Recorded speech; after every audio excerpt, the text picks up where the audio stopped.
আলাসৰ নামিকা ৰঙে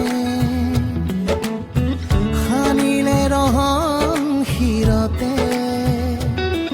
দুহাতে দুহাতত ৰাখি পন দেউতাৰ আশীষত